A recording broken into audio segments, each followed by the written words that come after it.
Hello and good morning. Welcome back to day 2 of the summit. Thank you to everyone also joining us on the live stream today.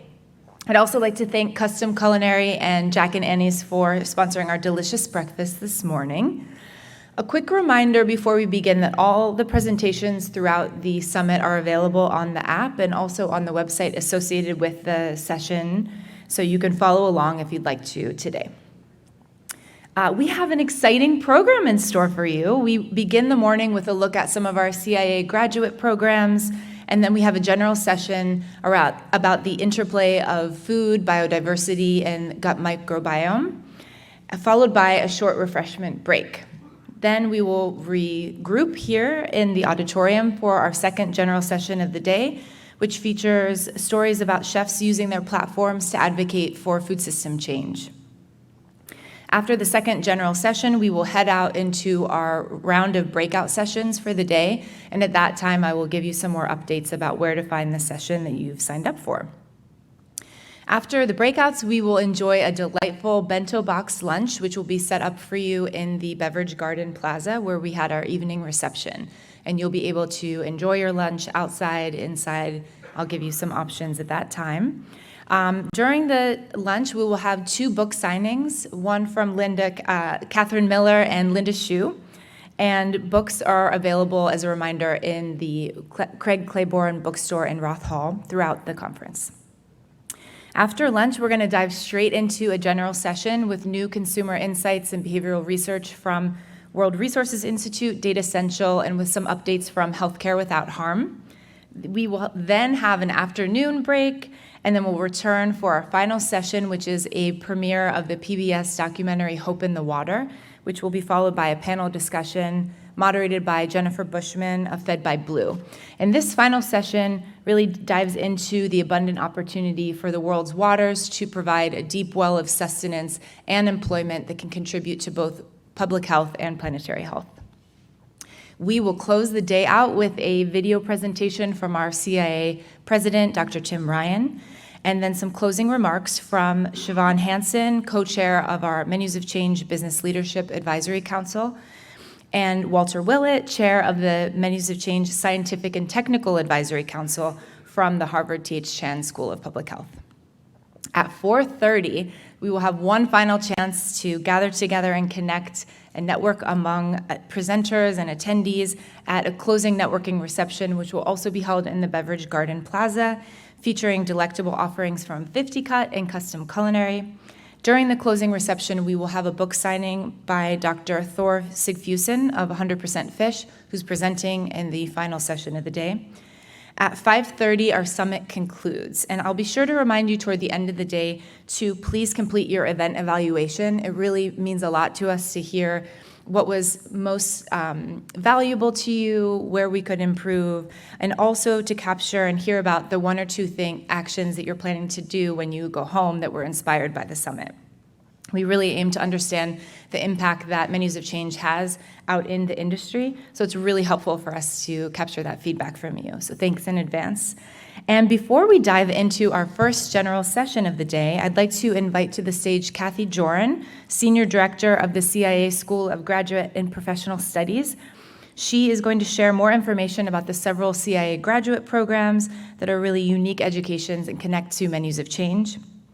Kathy has held many positions at the CIA across our strategic initiatives, education, and business departments. And Kathy also recently helped launch a Japanese study concentration within our CIA's bachelor degree programs. Please join me in welcoming Kathy to the stage.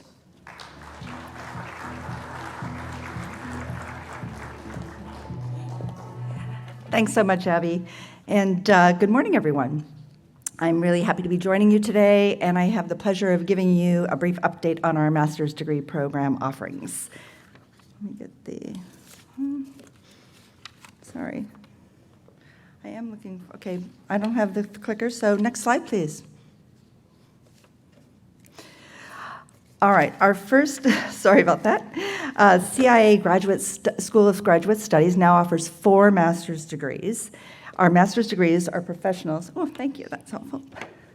4 master's degrees And the master's degrees are all for professionals who are looking for careers in kitchens and beyond to address food system challenges and turn them into opportunities. All of the master's, oops, I'm going to go back, sorry. Okay, here we go. Oh, I'm sorry. I'm trying to go backwards. I'm going forwards. Let's just get back to where the beginning is. Okay. All the master's degrees are 30 to 36 credits, with combined emphasis on academics and practical learning. Each program is cohort-based, 2 years long, and primarily online, with 3 short residencies, most based at one of our CIA campuses. They are all designed as executive-type programs for working professionals who want to earn advanced degrees from their desired locations while continuing with their work and personal lives. All programs culminate with the development and presentation of a capstone project intended to have a positive impact on our food systems in a variety of areas. Our first master's degree launched in fall of 2018 with a focus on food business. This program includes a choice of 3 specializations or tracks for the second year of study. This is a one-of-a-kind business program, a culinary MBA, if you will, and it's an excellent fit for professionals who endeavor to shape the future of food through business opportunities as entrepreneurs or intrapreneurs. These students attend Menus of Change as part of their second residency and are here today. Our 5th cohort in this program will graduate this summer. Since some of you may have seen a presentation like this from me before, this year I've decided to share more about our faculty and alumni and some quotes from them to give you a feel for what people are saying about these programs. And I wanted to acknowledge that a number of our adjunct faculty, as well as our CIA full-time faculty, are attending or presenting at the conference today, including Scott Almendinger, Mary Purdy, and Catherine Miller, who you heard is signing her new book today at 12:45. So this is Professor Brooke Golden, who teaches in the food business CPG track, and says this program gives people a vernacular, a language, and a structure of thinking that they can apply to build their own business. Jamie St. John teaches food systems and says these students are the ones who are going to change things. Hopefully I'll see them in the news someday for truly breaking ground and positively impacting our shared food systems. Kylie Wawak teaches design thinking for food and says problem solving is a critical skill of the future, and design thinking is an effective problem-solving tool that I teach to apply to food business and innovation. When asking students what their most challenging class was in this program, they often say design thinking, because it's such a different way of thinking than what they're used to. But then when we ask the same student what was their favorite course in the program, they will also say design thinking. And this is Phil Colicchio, who many of you may know, teaches in our restaurant track, teaches legal strategies and challenges and real estate capitalization and partnerships, and notes that the program provides you with a toolbox and introduces you to people who will become your champions, your colleagues, and who will be able to assist you with the rest of your career. This is alum Andrea Todd, who says, I've definitely been taken more seriously at work. I do believe that the master's program was integral to the several promotions I've received since completing the program. And Michael Hornback, who is a culinary alum, says, I returned to CIA to get my master's degree in order to become a leader in the transformation of the global food system towards a healthier planet. Additional comments from Doug, Teo, and Judy include, the program has opened my eyes to new ideas and new ways of thinking. CIA provides a portal to view the future of food, and I applied my lessons in business and doubled my income. Athera says CIA completely changed my life, gave me confidence and belief in many potential opportunities. And Jacob and Ryan note, nothing else like this program exists. Go further, go deeper. That's something I'm taking forward with me forever. And this program is for those who are truly passionate about becoming industry leaders in new and exciting ways. A second Master's of Professional Studies has evolved from the beverage graduate certificate program that we ran for several years in Napa Valley. The current Master's in Wine and Beverage Management Online is a unique master's degree that not only takes you from vine to bottle, but also emphasizes how wine makes its way to the table, covering the life cycle of a bottle from marketing to distribution and from restaurants to retail. A highlight of this program is the breadth and depth of global wine knowledge imparted by our expert faculty through residencies, through custom curated tasting kits delivered to students' homes, and through attendance at our Wine and Beverage Summit in Napa. This is the perfect degree for people looking to add a beverage specialization to their credentials, for current beverage professionals looking to advance, or for people who want to indulge their passion for wine and beverages in a potential career change. We welcomed the third cohort to this program last September. Christy Defoe is a CI professor teaching 2 tasting courses from the northern regions of the globe in this program. And she says this program covers both wine tasting and theory alongside business management and leadership skills, allowing students to gain the knowledge they need to pursue elite careers in the wine and beverage businesses. Tim Bazinski, who I think some of you saw yesterday, teaches a Southern Hemisphere wine tasting course and entrepreneurial innovation, and says it's crucial for beverage professionals to keep honing their business acumen and never stop learning. In the CIA master's degree program, students follow a rigorous and rewarding curriculum to build their expertise. Jeff Weisinger is an alum and says, earning this degree has bolstered my entrepreneurial spirit and given me the confidence to pursue other ventures. Jennifer and Lauren say the program gave me the opportunity to change my career in a way I never thought possible, and online classes allowed me to maintain my career while furthering my education, and I'm applying this new knowledge directly to my job. Emily says this master's program emphasizes the business side of wine, a critical education not received as a sommelier. Our third master's program is in sustainable food systems, which launched in 2022. The CIA is uniquely qualified to deliver this program with the focus on the sustainability of our food system through a culinary lens. The design of this program benefits from the expertise of an external advisory council of experienced industry leaders. Also important to this program is that it is supported in part by CIA's collaboration with Google.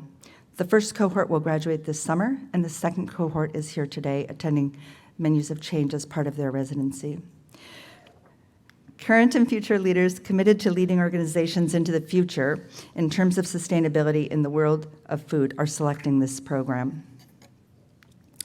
Scott Barton is an adjunct professor teaching race, class, and justice and food movement voices, and his comment is that CI prepares students for the hard work of transforming food systems, and it gives them a toolkit to make better choices as they do so: knowledge, critical thinking, and theoretization. And Professor Bobby Perillo teaches local, regional, and global food systems and thinks budding professionals who can analyze practices in the food industry will be better able to influence paradigm shifts for the better. J.B. Douglas is a current student and says this program educates culinary professionals poised to be change makers. I'm in a new position explicitly due to the connections made through this program and the CIA. Our newest program, a first of its kind in the US, is the Master's Degree in Culinary Arts, which launched in fall of last year. This program is highly selective and different from the other programs in that it includes a 2-year required paid internship at selected Michelin star restaurants, and this program is fully supported by scholarships from Dom Perignon. This program is for chefs who want their passion, creativity, commitment, and vision for the future of the culinary profession to a new level by taking a deep dive into what it takes to run a great restaurant. Faculty for this program include our own CIA Provost, Mark Erickson, and Adjunct Professor Andrew Friedman. The 4 current students have formed an intimate cohort who are nearly halfway through their studies and who are heading to France next week for their second residency in Champagne. That's another quick look at that group. And lastly, our team is also working on a new program with goals to further the influence of chefs in shifting diets for better health, working with a broad array of healthcare professionals, training and motivating others to create healthful foods that are not only delicious but craveable. There'll be much more to come about this program in the coming months. Thank you for allowing me to share these continuing new developments, which exemplify the CIA's commitment to advancing education for our future industry leaders. I encourage you all to consider joining one of our programs or referring your colleagues to join, and hope that you can generally spread the word to your networks and professionals who might benefit from being a part of impacting positive change in our industry. And we're currently accepting applications for fall of 2024 for all of these programs. I also wanted to extend a special thank you to the presenters of Menus of Change this year who spent some extra special time with these students in the last few days. Before I introduce our next speaker, I'd like to ask the master's students who are here now to stand up and be recognized.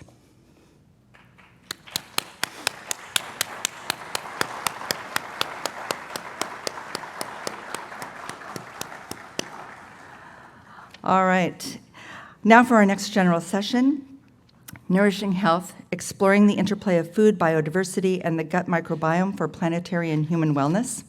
I have the pleasure of introducing the first presenter, Mary Purdy, who is a professor in our Sustainable Food Systems, teaching sustainable diets and public health, and the final Applied Project capstone course. Mary is an award-winning integrative eco-dietitian and nutrition educator. She was in clinical practice for over 13 years, using a personalized medicine and functional nutrition approach before shifting her focus to sustainability in the food system and the intersection with the climate crisis and planetary health. She teaches and lectures at a variety of universities, institutions, and professional educational platforms, and presents regularly at national and state conferences on both nutrition and sustainability.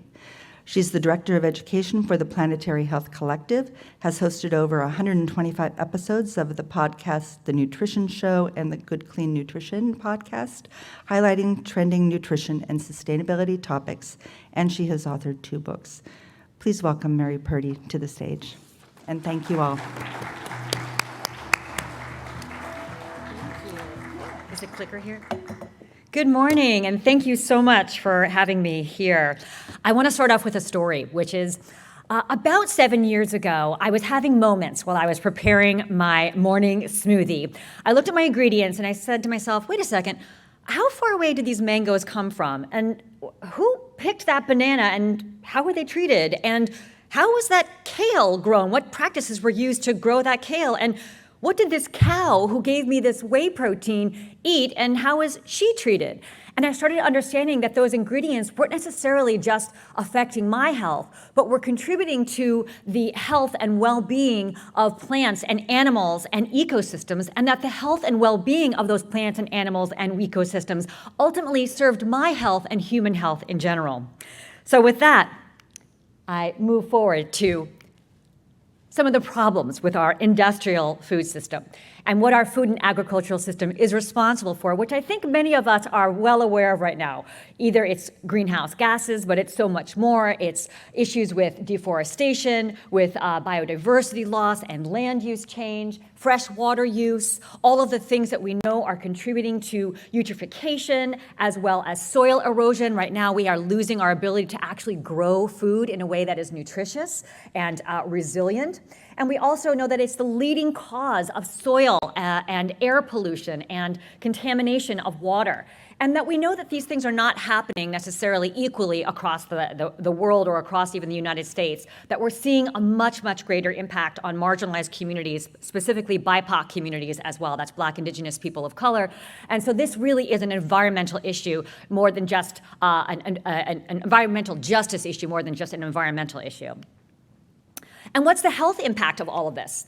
Well, we are seeing the creation of ultra-processed, cheap, abundant, highly accessible, and brilliantly marketed foods that are contributing to some of these preventable chronic diseases that we're seeing pervading our society today. We also are seeing a loss of connection to culture and foodways, as well as food sovereignty. and that has health impacts as well. The nutrient density or the nutrient value of our food has actually diminished as well and is less diverse. And that is because of climate change, which is actually affecting the micronutrient status of many different foods, but it is also because of poor quality soil, which is fundamental for creating nutritious food. And we know that our industrial practices that are being used and the chemicals, the agrochemicals that are being used are having an impact. They're affecting the soil microbiome, which is very similar to our human gut microbiome. And those microorganisms that are in the soil are having a wonderfully symbiotic relationship with the plant. The plant can't necessarily reach all of the nutrients in the soil, so the microbes are like, we got you covered, I can grab these for you, you give us some stuff, we'll give you some stuff, and it's a symbiotic relationship. But that isn't happening as naturally as it should be. Additionally, that affects the plant's immune response and its defense system. As a result, very often those plants are not creating those really important and beneficial plant chemicals or phytochemicals that we know are part of its immune system and offer us protective benefits as well. And we know that some of these pesticides are also having an impact on the human gut microbiome, and these pesticides are coming into play both through direct exposure of the people who are applying them or living in the communities, as well as through pesticide residues. So let's talk about this gut microbiome, our gut microbiota. What does it actually do? Well, I will tell you this, it goes way beyond just digesting and absorbing our nutrients, right? That's a key part of it, but it's much, much more. These bugs in our guts actually create short-chain fatty acids in response to the intake of fiber that help to ensure the integrity of our gut lining, but they also help us to feel full. And in fact, they can elicit the body's natural response of GLP-1, which we've heard a lot about. Additionally, these microorganisms help our immune response and function. They neutralize carcinogens that we are exposed to on a regular basis. They actually create vitamins and minerals, things like B12 and vitamin K, which are so key for so many processes in our body.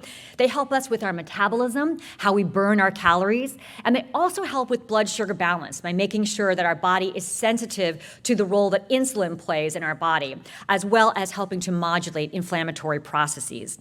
And there's a lot of research to show that there is a huge impact on the brain, on mood and cognitive function through what we know to be the gut-brain axis. So what is the perfect gut microbiome makeup? We don't know. But what we do know is that diversity in our gut is absolutely key for having what is considered to be a healthy human gut microbiome. So what are the foods that help to support this human gut microbiome? And we'll be getting more into this.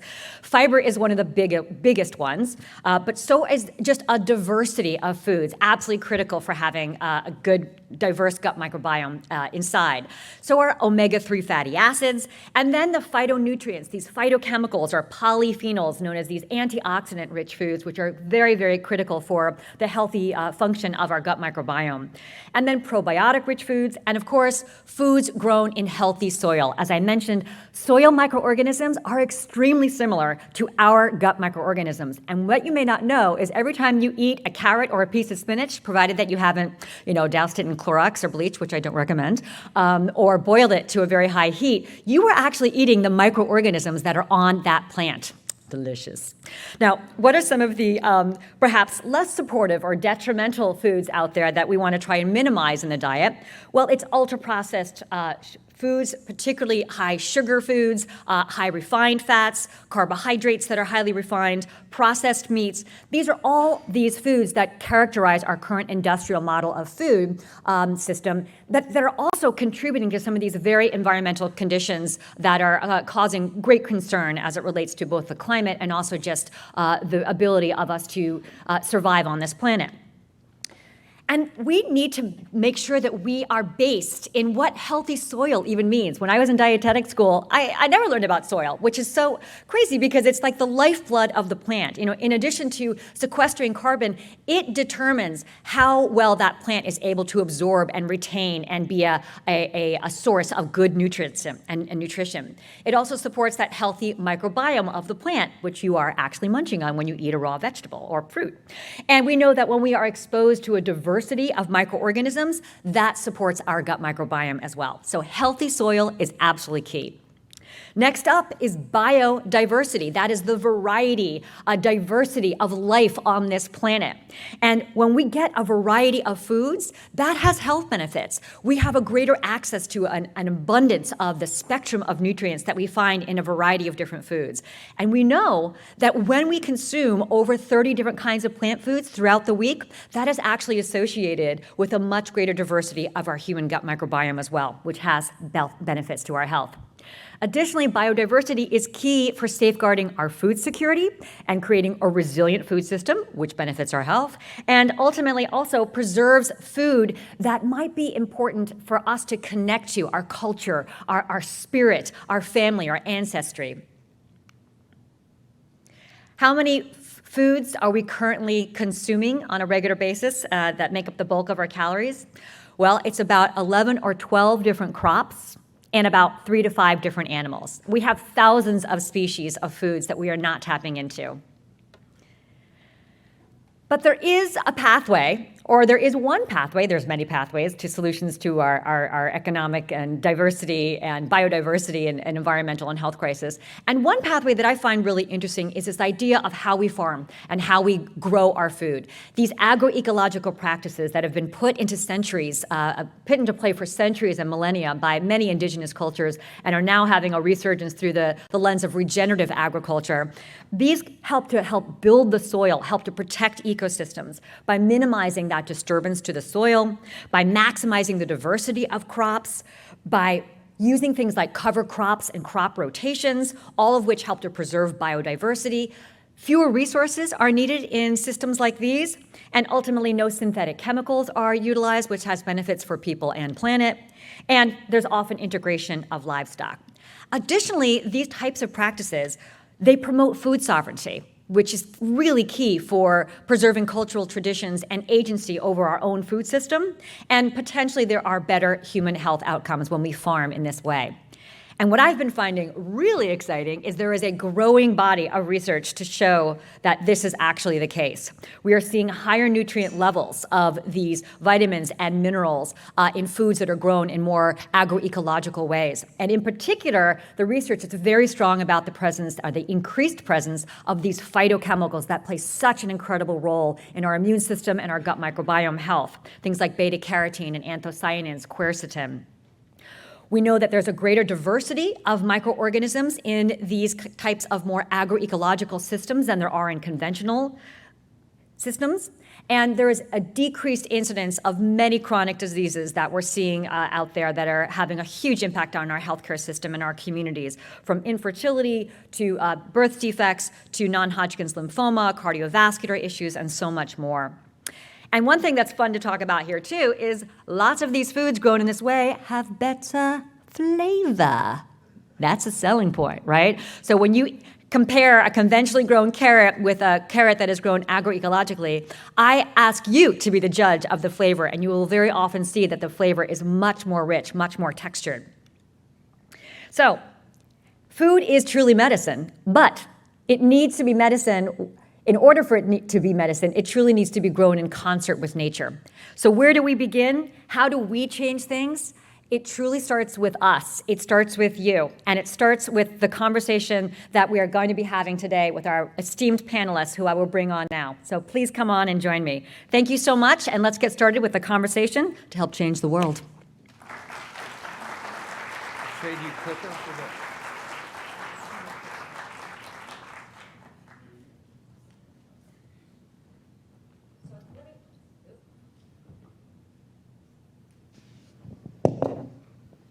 Check, check.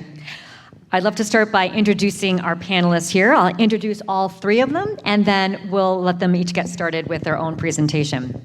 So Christopher Gardner is a professor of medicine at Stanford. His research has recently shifted to focusing on helping individuals make healthful improvements in diet through motivators beyond health, linking to ongoing social movements around animal rights, welfare, climate change, and social justice. Denisa Livingston, who will be joining us through Zoom, is an unapologetic food justice organizer, Ashoka Fellow, and an Indigenous public health systems consultant. She holds a master's degree in public health and is a graduate from the University of Oklahoma College of Law. She's been a legislative speaker and community health advocate for the Dene Community Advocacy Alliance and for over a decade. And Linda Hsu is an internal medicine physician, chef, director of culinary and lifestyle medicine at Kaiser Permanente San Francisco, and author of the cookbook Spicebox Kitchen, Eat Well, and Be Healthy and Globally Inspired, Vegetable Forward Recipes, which she'll be signing later on today. So without any further ado, take it away, Christopher. Thank you so much. And I'm going to start with a thanks to Allison Ryder, who I think had the vision of a chef physician and a wildly enthusiastic eco-dietitian and a tribal indigenous wisdom person, and I'm the geek. So here's the geek perspective. So I have been studying the microbiome now as a scientist at Stanford for a while, and it's because I met these incredible speakers who many of you have probably heard of before, Justin and Erica Sonnenberg. They do some great stuff, and I'm going to start and end on this note. So what we've been doing in science is trying to link dietary change to change in the gut microbiome to immune function change and lowering inflammation. So we had the privilege of doing a study that got a lot of press. We call it Fee-Fi-Fo, Fee for fermented, Fi for fiber, and Fo for food. And we got people to eat a lot of fiber and a lot of fermented food, and fascinating how a number of inflammatory markers dropped down on the fermented food. We'd actually thought the fiber was going to have a bigger effect than it actually did. Whoops, I forgot I had that slide. The fiber had an odd effect on people. We gave them a lot of fiber, or they were eating foods full of fiber, and there was no overall effect, but the Sonnenbergs looked a little more closely at this, and so this is sort of a personalized medicine issue. Some of the folks who joined the study had very low microbial diversity, and what it appears, this is a little bit interpretation here that we have to follow up on, the fire hose of fiber they got actually caused some inflammation. They didn't have enough microbes to handle the high load of fiber that we gave them. And then some people joined who had a really very diverse microbiome, and they actually lowered their inflammation, and the two canceled each other out. So it looked like nothing happened, but when we dug a little deeper, it's like, oh, so maybe you need some fermented foods first to increase the diversity of your microbiome before you have that fiber. So we're still working in this area, and it's a blast. The paper got a lot of attention in the New York Times, so we had a great coverage of this study. But what was more interesting was they got so much feedback from the public after seeing this study that they had to cover it a week later in a separate episode to say where you get your fermented foods. And so the commercial market area of fermented foods has just exploded if you haven't looked lately. So it is really fun to see how people are taking this on. And we're exploring this in another venue here. So we recently did a Netflix movie with Luis Sejoyos, who got an Academy Award for The Cove about a decade ago, and he also did Game Changers. So for any of you who haven't seen this, we got identical twins. We randomly assigned them to a vegan versus omnivorous diet. We got blood, we got poop, because you have to get poop to get the microbiome analyzed from your colon. They filled out surveys, and they were adorable, and they have captured the attention of America because they are so frickin' cute. And so this has been hilarious to do a study in identical twins, which we published in a very high-end medical journal. Super proud of this publication, that vegan twins lowered their LDL cholesterol, they lost some weight, they lowered their insulin. There's a very cool biological clock thing that we analyzed in something called telomeres. It was only an 8-week study, and somehow the twins that went vegan got a little bit younger. I kind of made a joke, and I said, which one of you twins was born first versus second? Well, if you were the vegan and you were born second, yeah, you're now moved up, and now you switched, and one is older than the other by a few minutes, maybe. So I don't think it really changed their age in 8 weeks, but we got these statistically relevant findings in 8 weeks from going on a vegan diet. More importantly, and we haven't released these yet, the microbiome results have not come out yet because we're studying these in the lab of the Sonnenbergs with an immunologist. And so just wait for it. This student is graduating this week from Stanford, and he has got some really exciting microbiome results coming out from the vegans. In just 8 weeks, they had some really significant changes related to cardiovascular disease and other things. And so hang on, that is coming out. But what was really interesting about this was, just from a science communication point of view, how many people watched this Netflix thing? It was released on January 1st, and I was on my vacation, and my wife said, quick, come look at the TV. And we were third on Netflix. And I thought, okay, this is bizarre. This is a scientific, geeky thing here. And it's just been really fun to think about making science engaging and entertaining. So the Sonnenbergs are really awesome. They were featured in the film, but the filmmaker did a great job of getting a chef. So the chefs out there probably know who this is from, whatever it is, Madison 11 Park. I'm getting some of those names wrong, but 11 what? Madison. Okay, anyway. Daniel Hum did a great job. And so this is a Michelin star restaurant that went vegan and kept its Michelin stars. They had a senator in this thing. They had a mayor in this thing. They had a chicken farmer who went to growing mushrooms. They had a regenerative ranch farmer kind of person. And they had lots of facts about the relationship between diet and global warming, everything that you just presented so effectively, Mary. Thanks very much. They had the horrific effect on some people who live near these concentrated animal feeding operations to show what kind of impact that has locally. This has been really interesting for me. This has been one of the most impactful things I've ever done in my life, and it wasn't my best study. It was this opportunity to share it with people in an entertaining and engaging way. And I think the microbiome is capturing people in a similar way. I think there's a whole lot of people that weren't interested before, but now they're interested in making their microbiome numbers great. So just as a final, we're working on this in multiple studies, including this one, which we're in the middle of. This is some pregnant women. We got 130-ish pregnant women. We got some of them to eat more fiber, some to eat more fermented food, some both, and some neither. So here's this design where we get, again, blood and poop and surveys. We tracked them all through pregnancy. And I've never worked with pregnant women before. I had assumed this was going to be really tough. But 125 of them stuck through this study until birth, and now 125 kids are in this study. And we are tracking them till they're 5. And it's really easy to get poop from babies, right? Diapers. So that's a lot. Yeah, there's a lot of poop. So that's way easier than the mom. So we're tracking the transfer of the maternal microbiome to the infant and trying to see if the moms could optimize their microbiome through diet and if that would have an impact in transferring to the kids. So this is just such a hot topic right now. The donor of this just extended the follow-up time to 5 years for the kids. At first it was going to be 18 months. So another fascinating part about this was instructing the moms to go out there and get fermented foods. And when we started doing this years ago, it was basically kimchi, sauerkraut, kombucha, yogurt, and kefir. That was it. Now the dietitians are having a hard time keeping up because they're going out into the world and the marketplace is exploding with fermented foods, and they're supposed to tell us how many servings they got. And the dietitians now are presented with, does this count? I got the brine shot, I got the gut shot, a number of them are pickling their own vegetables. And they were asked to pickle them or to eat this way until the child was born, and then they were done.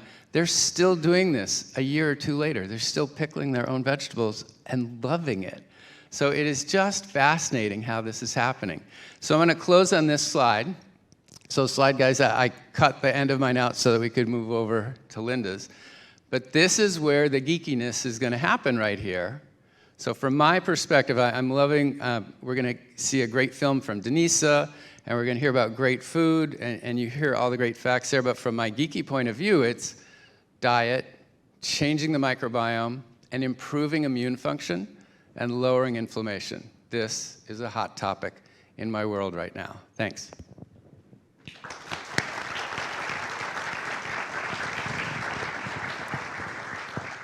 Thank you so much, Christopher. And I think we now have a video from Denisa Livingston, so press play whenever you're ready. Thank you. Greetings, everyone, participants. Good morning, good afternoon, good evening, wherever you are in the world. Thank you for inviting me to be a virtual participant and a presenter. My name is Denisa Livingston. I am the lead organizer of the Net Community Advocacy Alliance, and I will be speaking a little bit about nourishing health. And in the few minutes that I have with you all, I hope that this brings some inspiration and hope to you all. I'd like to introduce myself in my Dene language. Yat Denisa Livingston in the Shaka the Cheating and Scientist and Abashichin or Zaydana Tachini Dashachedo, Nanish Ezra Tachini Dashanelet. I see that Nasha A Teragon will Yadi of good the Inishila. I just introduced myself in my Dene or Navajo language. I'm from the Red House People Clan, born for the Chiricahua Apache people. And my grandparents are of the Hopi and also of the Zuni clan. I am originally from a place called Mitten Rock, New Mexico, which is just located behind the famous Shiprock Pinnacle. That's my background here and my Zoom background. And I have been leading the Net Community Advocacy Alliance for over a decade and really serve as a consultant to Indigenous public health systems and also lead some efforts towards advising on federal policies, national policies, international policies, and also on local policies within tribal communities. So here is a little bit of information about DCAA. It's our 12th anniversary. We are centered on decolonizing our food systems and also indigenizing our food systems. It was 156 years ago in 1868 when my tribe, the Navajo tribe, came to terms in a treaty they were signing with the US government as they were sent on what we call Huilde, the long walk. They were sent to southern New Mexico, forced to walk, leaving their homelands, leaving their gardens and their farms, and also their lifeways. And during this time, my people were introduced to white flour, white sugar, white salt, foods that they were never introduced to before and that they had never experienced in their food systems. And so as we think about that this month of June, when that happened, it's really concerning how to this day we are still addressing these foods. And so as we think about our collective stewardship and food systems and planetary health and healthy soils, we're also thinking about our mind, our body, and our health and well-being. And this goes to really focus on the collective stewardship and addressing the history and ongoing practices of colonizations in Indigenous lands, nations, villages, communities, and families and individuals as we see the need to address our food systems when we have to address the food-related diseases in our communities. We know every one of us has someone in their families or even themselves that are suffering from diabetes or cancer or liver cirrhosis, and there are many more diseases and injustices that we have seen from our food systems. And so as we raise awareness of the approaches of Indigenous public health, whether that's research or practice or even centering on Indigenous ways of knowing, and thinking about our etymologies and epistemologies as a priority, we want to implement and explore Indigenous frameworks, especially coming out of the realities of the pandemic and the perpetual injustices that existed before the pandemic really increased and widened during this time. And so it is a big need for us to think about social gastronomy and our identity, our culture, taste education, and also the awareness of increasing the knowledge and wisdom about Indigenous food systems. I created this image here, building a community, because the word K and the high E that you see is kinship in our language. It's relationship. It's all about how we come together as community to implement solutions and frameworks to restore the health and well-being. We want to be able to use our language, and our language brings different meanings that we cannot express in the English language. And this is really important for us as we teach the younger generation and learn from the elders. For example, when we say healthy food is beautiful for me, which we have been using as a hashtag, we say "Iyan yahat egi sheh nejone." And hearing that really resembles what it means to build relationships, to build trust, but also knowing that our languages have been in our songs and our prayers and our ceremonies. And this is something that we use when we're planting our seeds and harvesting and singing to our crops, but really mainly having a relationship with our non-human relatives in a way that we take care of them and they also take care of us. We call this a polycentristic view, when we're incorporating various tools and various methods and various frameworks to be able to present a solution or teach a solution. And one of these tools have been passing the nation's only unhealthy foods tax. And some of you may have heard about this. And we are now seeing over $12 million raised from an unhealthy foods tax on the Navajo Nation, which is in Arizona, New Mexico, and Utah. And that money goes to fund community wellness projects in 110 Navajo chapters. We also advocated to pass a law to have tax-free healthy food with an emphasis on Dene and Indigenous foods. And this is something that we are very honored to be able to fight for, because it came from the people. We're the ones who authored this law, and we had advocated to address Iyambajol. And Iyambajol is something that we created with the elders and community. And this really means the unhealthy food. We used to say junk food, but we were educated by our Indigenous relatives and health professionals that there's no such thing as junk food. There's junk and then there's food. But we never had this in our language. We never had it in our diet. So we had to come up with the word Iyambajol. And Iyam means food. Bajol means the scrap, the crab, the unhealthy food, the prison food, the non-nutritious food that does not belong in our body.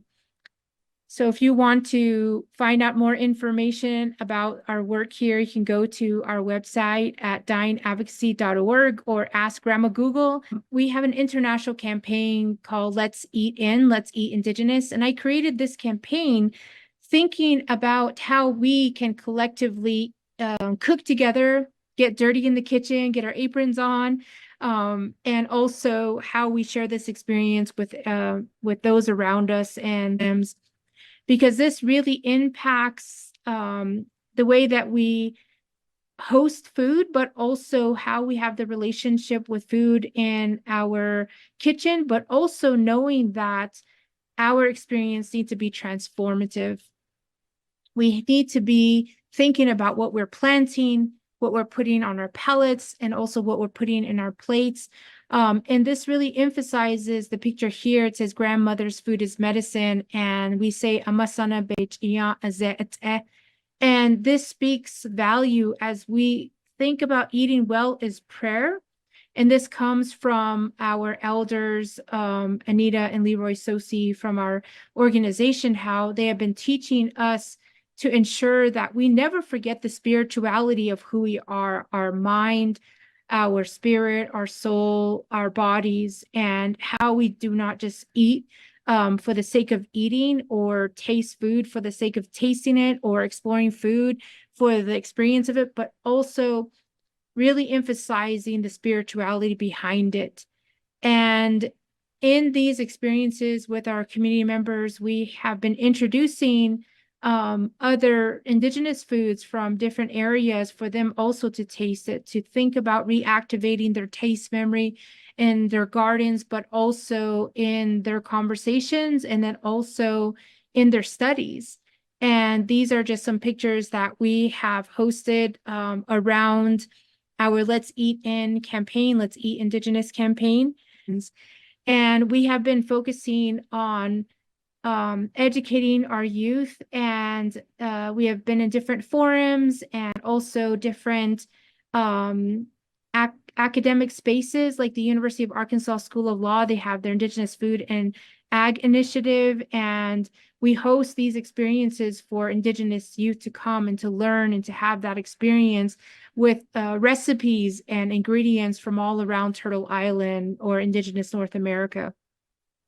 We're also advocating for policy change. So last summer, we went to our Navajo Nation president, Dr. Boo Nygren, and advocated for the proclamation of Sheep is Life to protect the Navajo Churro sheep, which has been one of our food sources that was brought here by the Spaniards, but also has helped the Navajo to survive.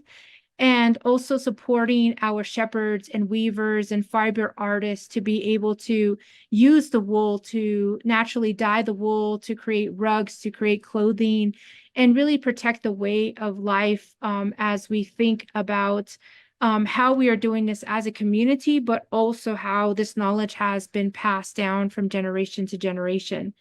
We have also been working in different parts of the world and exploring, but also sharing spaces with Indigenous leaders. Just before the pandemic, we were in Japan as the Ainu people were recognized from the Japanese government as Indigenous peoples for the first time. And so we've been exploring different foodways and lifeways and sharing resources and skill sharing, but also just building the conversation around how we need to support and learn from one another. I served as the Slow Food International Indigenous Council of the Global North for 5 years. And this has been something as a priority as we think about the United Nations Food System Summit, as we're thinking about the International Corn Conference, and as we think about the International Terra Madre conferences, or even the Slow Food Foundation international events that are held, and many more events around how we frame events, but also the topics like Native Nutrition Conference that we've been hosting in Shakopee in Minnesota, and thinking about the innovation of Indigenous peoples in protecting our food systems to share. And these are some resources here that we've been a part of. The new release, the Slow Lane, talks about our work and how we are slow organizing. And what it means to build collective efforts and collective solidarity around our gut health, around planetary health, around advocacy, and also protections of our native seeds. And also Unfinished Conversations was a project with Ashoka. And this is also one of the unique perspectives from different social innovators that would like to share their stories. Our Indigenous food sovereignty in the U.S. This has been an amazing collaboration to share the story about the Healthy Denomination Act, the Unhealthy Foods Tax, but many more storytellers that are in this anthology. If you want to lead a book study, that would be a great one. Recipes from Turtle Island was a project with FAO, the Food and Ag Org of the UN. And that is a free download on our website at dyingadvocacy.org. So you're welcome to go there and check that out. And I recently completed a fellowship at the University of New Mexico called the Tribal Data Champion Fellowship. And as we are thinking about Global Indigenous Data Avengers, we're thinking about how this impacts the data that we're collecting from our farms, our gardens, our families, our communities, our tribes, but also the conversations that are held worldwide around the topics of data sovereignty. And we are advocating towards conspiring together, breathing together, and advocating that change needs to happen collectively. How we implement and also prioritize the methodologies and the frameworks into our learning and into research, because we believe that research is ceremony. And this ties in that polycentricity and autonomy of Indigenous peoples and the way that we conduct our work. And I also like to mention that this impacts the way that we learn our language with our food, that they speak to us, and we are also inspiring the youth on how they can grow their knowledge. And we host our Dene Bizad Bingo. Dene Bizad is Dene language, and helping them to learn the language. And so we host these activities with our youth, but also with other tribes, because it's important to share these experiences of fun and fellowship and food. And that's what we're trying to focus, that nutrition is all about us coming together. It's about building those relationships together. And it's about cultivating that kindness, because kindness is an operation of indigeneity, and kindness is an act of sovereignty as well. And as we hold these spaces for fellowship and think about the way that we hold our conversation about joy and justice, it impacts the way that we view our food. And I really appreciate having this time to share this much information with you. Please get connected with us and think about how we can have these conversations and dialogues together, and take care of yourself. This is an image by our youth from our organization, and it says Ajay Bidil. Ajay Bidil means strong heart or heart strong. Thank you very much. Ahiha.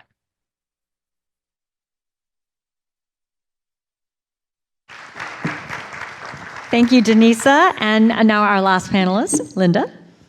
Great. Good morning, everybody.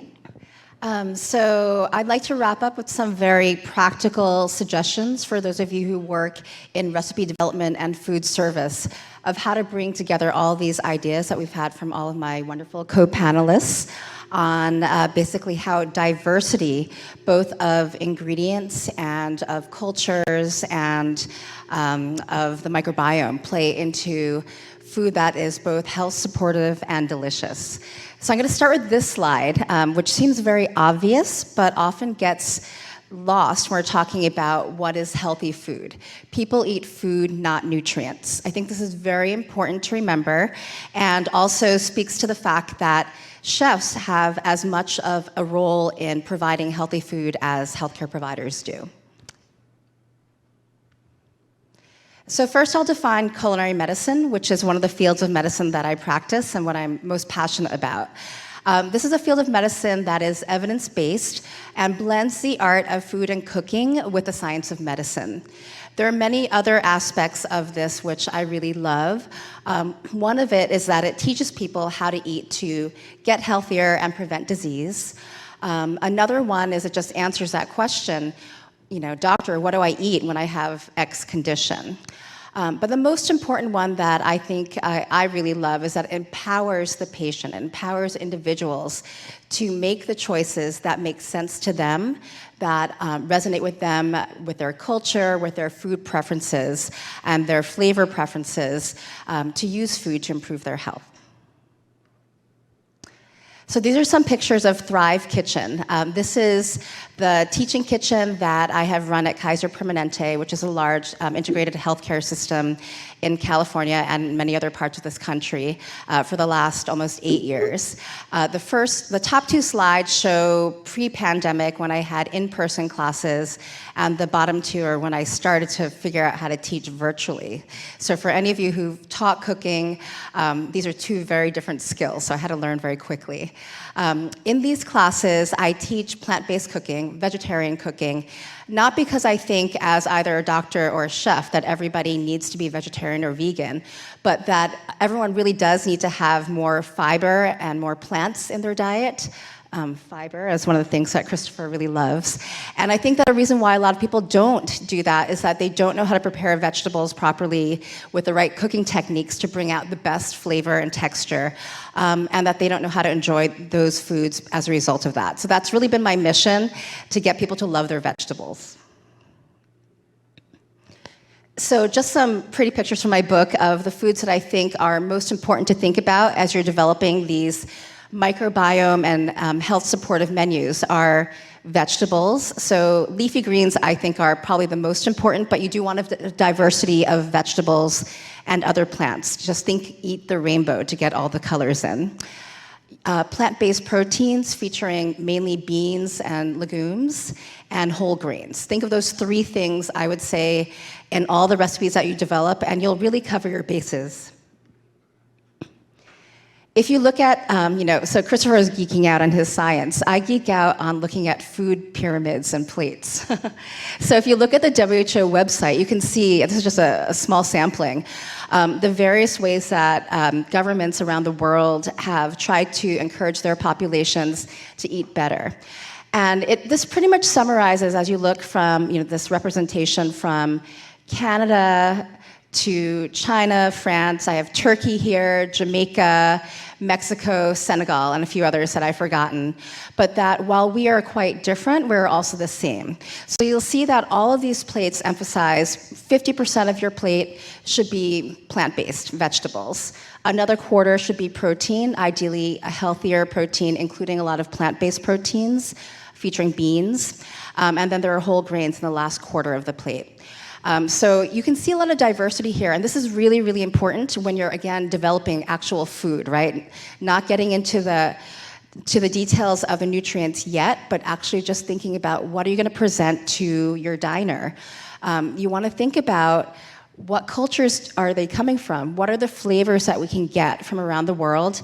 And this is a really great way for people to improve their diets, because diversity, as we've learned today in many ways, is the name of the game. So this pulls in one of the Menus of Change principles of celebrating cultural diversity and discovery. So you can see in these pyramids here, which come from Foodways, which is a Boston-based nonprofit that originally was developed to promote the Mediterranean diet, that one of the things I really love to say, and the thing that if you only remember one thing that I said today, is that there's not one healthy diet. I think that for too long, nutrition science and medical science in this country and in the West has really promoted the Western diet as the ideal diet, in particular the Mediterranean diet. But in these other pyramids, and this obviously doesn't cover the entire world, you can see that there are healthy traditional diets in every culture. So we see here the African heritage diet pyramid, the Asian diet pyramid, and the Latin American diet pyramid. Just like with those food plates in my previous slide, you can see that while these look different in terms of, what are the vegetables that this particular culture likes to eat? What are the grains? What are the proteins? That it's pretty much the same message. The base of the menu should be plant-based, and then the other things in smaller amounts after that. So to get into the specifics of food ingredients, specific foods that you want to include in your menus to develop and promote a healthy microbiome, there are two categories. The first is in this slide of probiotic foods, and the second, which I'll introduce in a second, are prebiotic foods. Christopher, you already mentioned a bunch of these here, but I have a few others that you may not be as familiar with. And as you can see, these foods come from many different cultures around the world. So we have kefir, yogurt, and labneh, kind of these ancient fermented dairy product type foods. Certain other dairy products like cottage cheese with live active cultures, certain aged cheeses that are not pasteurized, importantly because probiotic food should have live bacterial and yeast colonies that will add to your gut microbiome. So certain cheeses, and then all the pickled things. And I love that your participants continue to pickle their own foods afterwards. As a shout out to my cookbook, which I hope you'll take a look at, in each of my sections in my book, I feature different cuisines around the world. I have California and Mexico, Asia, the Mediterranean and the Middle East, and then finally Trinidad and the Caribbean. I have a section on pickling in each part of this because, again, every part of the world has had a tradition of pickling, right? This is before we had refrigeration, we couldn't waste our food, and that's even more paramount now as the importance of not wasting food contributes to climate change. And so pickling is a great part of that and contributes a lot of different flavor profiles. So we have kimchi, sauerkraut, umeboshi, many, many other pickles. And think of your beverages too. So I know there was a session that I was unable to go to yesterday on beverages. We have kombucha, which I know Christopher you make your own. I'd like to try that sometime. And that's originally from China, but it's gotten really popular here and has gotten commercialized in the last several years. We have kvass. How many of you are familiar with that? Okay, not that many. So yeah, it was actually an old childhood friend of mine who introduced me to this.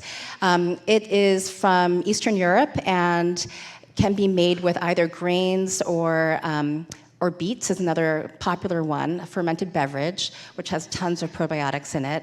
And then tepache, which is from Mexico. So some beverages too. And then you'll see other flavorings, many of which are soy-based. We have miso, there's natto, gochujang from Korea, any fermented hot sauces from any number of cultures, and then fish sauce from Southeast Asia. So you can look at these foods and think, okay, great, these are all probiotics. And I want you to think, my first slide, I said, people eat food, not nutrients. People might be looking for a probiotic pill. And as a doctor, I want to talk about that a little bit. Probiotic pills definitely have a much higher concentration of probiotics than individual foods will, but they do not have a diversity. So diversity, again, is the name of the game, and for your microbiome, you want as diverse a species of bacteria as possible. You get that by eating different foods, so I want you to keep that in mind. But if you look at this, I mean, how fun is this list for a chef to think about different flavor profiles and recipes? So those are our probiotics. So now we also need foods to feed our probiotics, to feed our microbiome to be able to produce probiotics. So these are prebiotic foods, which typically are high fiber, in particular foods with a fiber called inulin. So this is to feed your microbiome.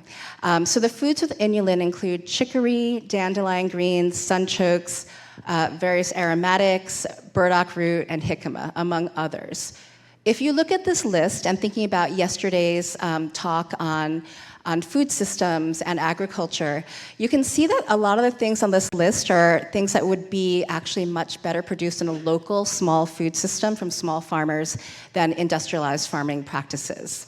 So just something to keep in mind, how it all kind of comes together.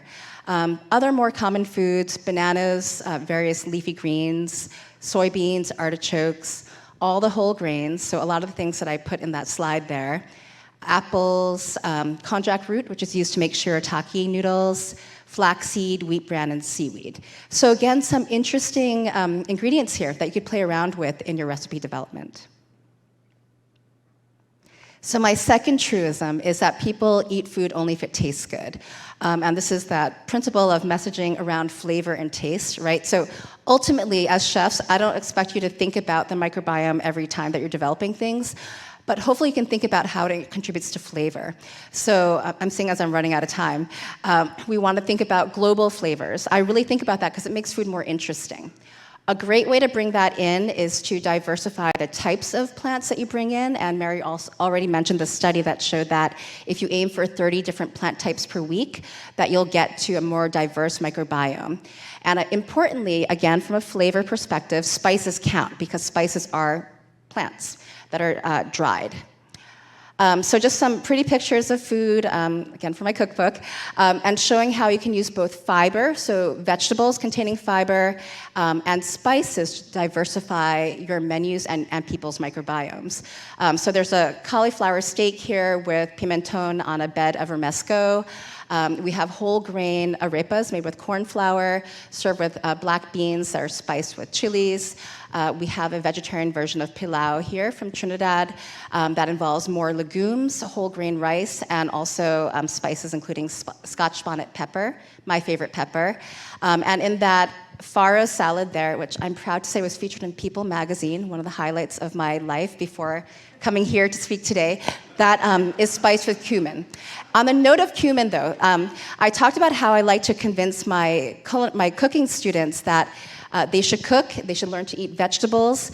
And for people who are like, I don't really know about spices, I don't really like spicy, I'm like, it's not really spicy, it's about spices and flavor. I think it's really useful to start with, what is a spice that you eat in your culture? And let's take cumin as an example. You can start with that spice and then expand to other cultures that might use that spice. So for example, if someone eats their cumin in their Mexican food, you can say, they use cumin in the Middle East, they use it in Turkey, they use it in Indian food. That is a good way of getting people to diversify their cuisines that they're interested in eating, and a great way of, again, diversity. So other things here, Mary, that picture that you see on the banana leaf is actually my version of gado-gado, which I think is much more colorful than the Indonesian original. We were talking a lot about Indonesian food. As another way of eating the rainbow, getting more diversity there. That features tofu, and that recipe can be served also with tempeh, which is in the second picture. So tempeh is both made out of beans, and it's also fermented. So you've got your probiotics there. That's from Indonesia, but I have combined that with a jerk marinade and the kebabs that you see there. Then we have tofu featured with kimchi in the kimchi stew. So we've got, again, more plant-based proteins and some fermented food in the kimchi there. And then finally, a yogurt-based carrot dip in the last slide. And that has some spices, many spices with harissa in it. So that is it. I know I went a little bit over time, but I'm hoping, in summary, that this brings together what all of my co-panelists talked about today in terms of promoting a healthy microbiome, thinking about healthier agricultural practices that Mary talked about in both promoting both a healthier microbiome and more flavor in food. Christopher's great title for the FIFO study, thinking about fermented food and high fiber foods and promoting a healthy microbiome.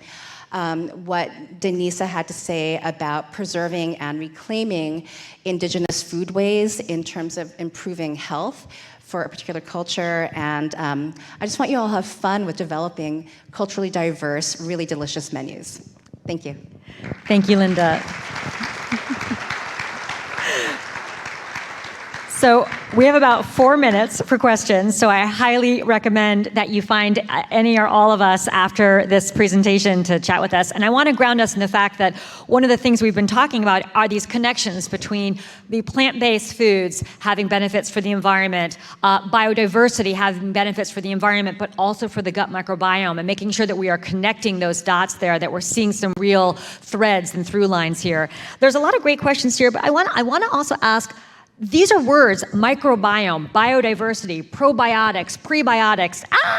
People get confused. How do we create messaging and communication strategies so that this sounds interesting and it's realistic and it makes sense to people? What are your thoughts about how to convey this information that's so key without confusing people?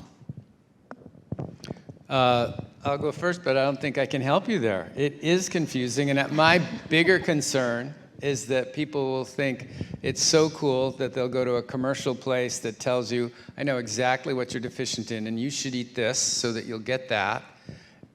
And it won't work yet. So as science is moving forward, we don't actually know which microbes and which small molecules they produce that affect which conditions. So please go slow in moving forward on this. I actually like the culinary message better. If you just get more diverse fiber and more diverse bacteria, that is your best shot today. So stick with that simpler message for today. Excellent. And Denisa, just I want to make sure you get in the conversation here, and let's keep our answers as quickly as short as possible, if that's possible. But Denisa, how do you think it's important to communicate to communities like the one that you work with, mostly Indigenous communities, knowing that there's a variety of people and variety of different communities that are Indigenous? How do you communicate this stuff? Yeah, well, first of all, hello everybody, and I'm sorry my hologram is late. And I think that really connecting with everyone is using the innovation, creativity of youth. They're very interpretive, and they're very creative, and their energy is just so ecstatic. And so, using that and using their tools and their ways of interpreting will help us to define and also to reach many people that may not understand the terminology. Thank you. Thank you. And I have a question for you, Linda, because I think there's a few questions here regarding how foods are processed, and you might be able to answer this as well. But in terms of benefits of pre- and probiotic foods, does cooking affect them, and do they lose some of their benefits? Oh, yeah, that question comes up a lot, and actually it's from one of your colleagues, Sean Spencer, Christopher, who answered this well for me, that there's this, so a lot of people think that when you heat probiotics that it kills the bacteria, and that is true, and that therefore you lose the beneficial effects of that. But a study was done that showed that you still maintain some of the metabolites, which actually have a lot of the health properties maintained of those probiotics. I don't know if you want to add to that, Christopher. Nope, that was good. Okay, great. And I know I just talked a lot, but I just want to answer that other question about the best way to communicate the microbiome. For me, it's just like eat real food. That's it. Mm-hmm. If you eat real food and make it diverse, you're going to have a healthy microbiome. It's that simple. Yeah, sometimes those simple messages are the best. And in terms of a couple other, I know it's a huge Denisa behind us all. It's pretty amazing. It's just like you're the goddess of the microbiome biodiversity conversation. The Wizard of Oz. In terms of other issues as it relates to foods that contribute to good gut microbiome, we're seeing general food recommendations. But if we were to titrate that down into an actual meal, into an actual dish that you feel like has those qualities, it's delicious, it's biodiverse, it's culturally relevant, what would be a dish from each of you that you could easily tell somebody, here's a really wonderful thing that you can eat? Oh, go, Chris. Avocado toast with kimchi is now a staple breakfast of mine. And then I rotate it. Kimchi, sauerkraut, a beet sauerkraut. I've been having a lot of fun with breakfast food. Veggies for breakfast. Veggies for breakfast is a great idea. I think from all those pictures that I showed, I think the kimchi tofu stew, kimchi jjigae, is probably a great one because it has all of those elements there. How about you, Denisa? Yes, I really enjoy making atole or blue corn mush. We say in our language, tkadnil, making that with juniper ash, and as well as some pine nuts, adding some berries to that. And I think that is like one of the best meals eat for breakfast, lunch, or dinner, or even a snack. Excellent. And how do we begin to change what's on the menus in places, whether it's a restaurant, whether it's an institution? How do we get these foods that are so rich in beneficial compounds for our microbiome, but also for the environment, this biodiversity? How do we get more folks to focus on this? More spices, and I think more fermented foods, more pickles. I think that'd be a really fun way and easy way to introduce them. What she said. Denisa, any other thoughts from you? How do we get these into more supply chains, onto more menus, and into more houses and meals?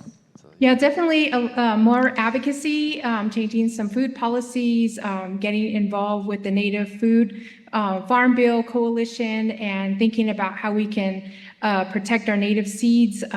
Going in those conversations is really critical when we're looking at menus and structuring our menus, but also experiences is very important. Getting the youth to these food conferences and to events is important, and also including the elders, ensuring that they have a space and a place to share.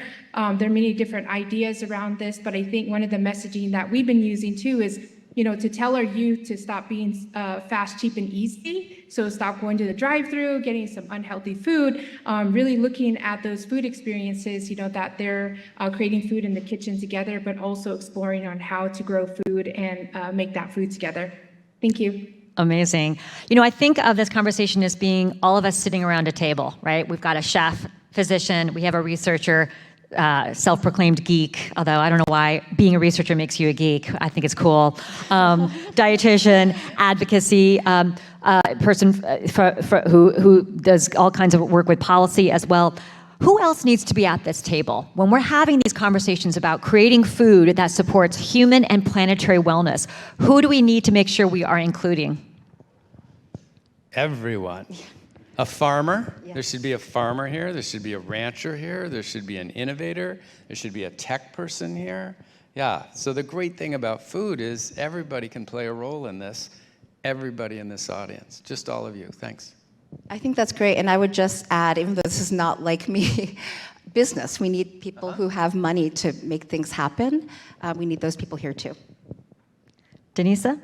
Yeah, children, advocates, tribal leaders, elders, grandmas, grandpas, those that we do not see in many academic spaces, and those that we don't see, in our work. We need to bring them to the table and have a space for them to participate and to be inclusive of their ideas and their lived experiences. Wonderful. Well, thank you. This is truly an example of a pathway that we can get to better human health and planetary wellness through this idea of the gut microbiome, diversity of foods that support our immune function and include so many different cultures and thought leaders in this conversation. So thank you so much for being here, and thank you to my wonderful fellow panelists.